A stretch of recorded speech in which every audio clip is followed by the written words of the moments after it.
questioning may be called after all members have been recognized. I now recognize myself for 5 minutes of questioning. Colonel Paris, typically these events,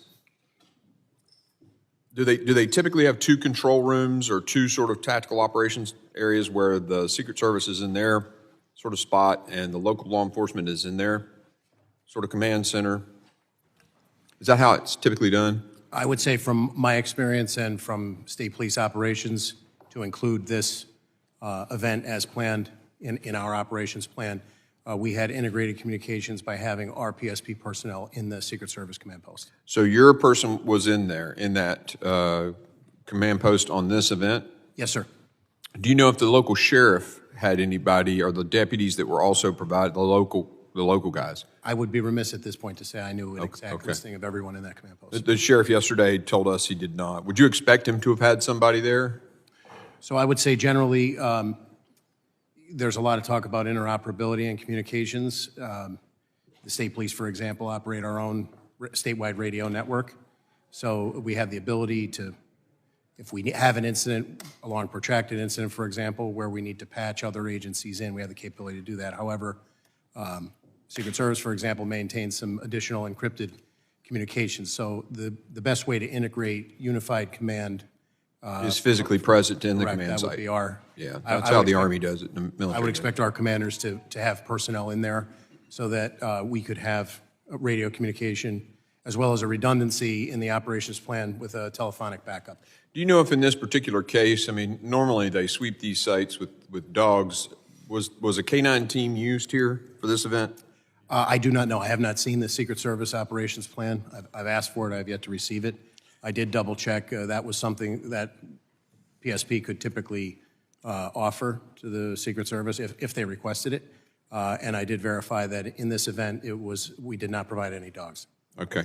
As I understand it, there wasn't one, but you'd expect one in a situation like this. So I want to be clear that when the Secret Service interfaces with the state police for whatever protectee and level of protection they're endeavoring to provide, the Secret Service is the lead agency. So as per the earlier statement of 18,000 law enforcement agencies across the United States, it would be very difficult, I would assert, for the Secret Service to operate all across the United States and have each individual agency telling the Secret Service how the operation should be run. They're the lead agency. If that was something that their protocols called for during the initial meeting when preliminary steps and agencies were brought together, that would be something that would be discussed typically. The AGR building, did your guys on the ground there ever voice concerns to the Secret Service for not putting somebody on that building? So I suppose the best sequence of events that I can give you is that PSP was notified by email on July 5th about this event.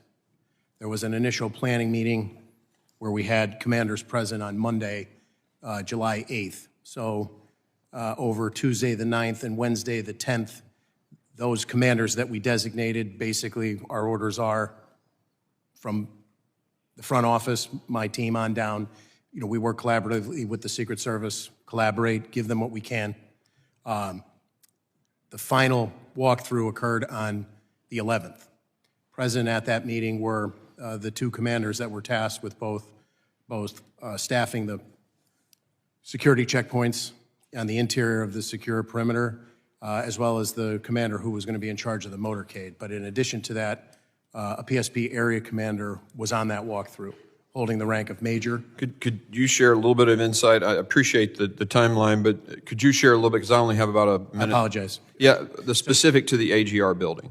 So on that walkthrough, our area commander asked specifically who was responsible for the AGR building, and we were told that Butler ESU was responsible for that area by several Secret Service agents on that walkthrough. Okay. All right. One last quick question. Real quick, I mean, I'll let you comment about it. The slope of the roof, would that have prevented a sniper from being up there?